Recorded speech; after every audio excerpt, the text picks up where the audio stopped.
فاسفولا ڈائپرز D1 یعنی کہ مختصر طور پر اگر ہم اسے کہیں وہ PLD1 ہے، ایک اہم جین ہے جس میں خرابی یا متاثر ہونے سے دل کے دائیں جانب یعنی کہ سیدھی جانب موجود والو متاثر ہوتا ہے، اور یہ بچوں میں ایک طرح کا مرض ہوتا ہے جسے نیونیٹل کارڈیو میوپیتھی کہتے ہیں۔ یہ ذہن میں ایک بڑا اہم نام ہے۔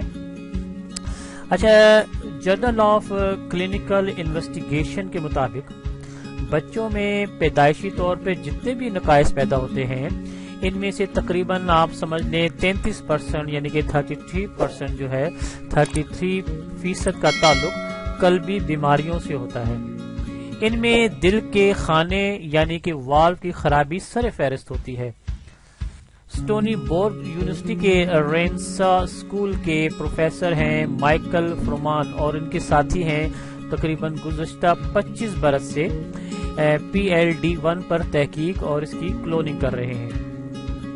اب انہوں نے یہ بھی معلوم کیا ہے کہ اگر ان کے جین میں کوئی خرابی ہو جائے تو اس کے ساتھ پیدا ہونے والے بچوں کا جو دل ہے اور اس کے جو والو ہیں وہ متاثر ہو سکتے ہیں۔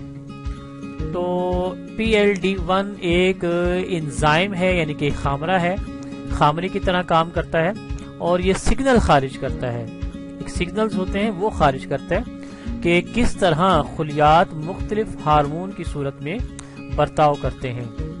اسی طرح اعضاء کی تشکیل بھی ہوتی رہتی ہے۔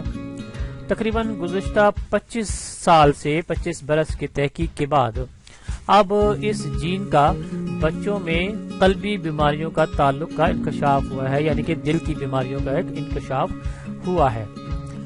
اچھا، تحقیق سے یہ بھی بات ثابت ہوئی ہے کہ PLD1 جین جو ہے وہ متاثر ہونے سے دائیں جانب موجود دل کا جو والو ہے اور وینٹریکل متاثر ہوتا ہے۔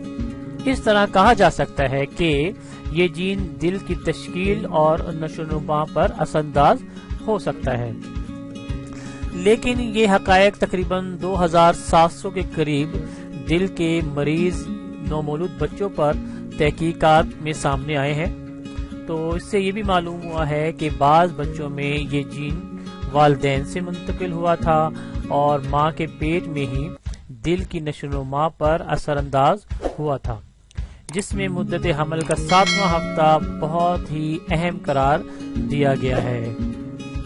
اگر آپ نے ابھی تک ہمارا چینل سبسکرائب نہیں کیا تو ابھی سبسکرائب کریں اور بیل آئیکن کو کلک کر کے ہماری لیٹسٹ ویڈیوز کے بارے میں اپڈیٹ جانیں۔ سبسکرائب کیجیے اور ہم آپ کو لیے چلیں گے آپ کی فیوریٹ ویڈیو کی طرف۔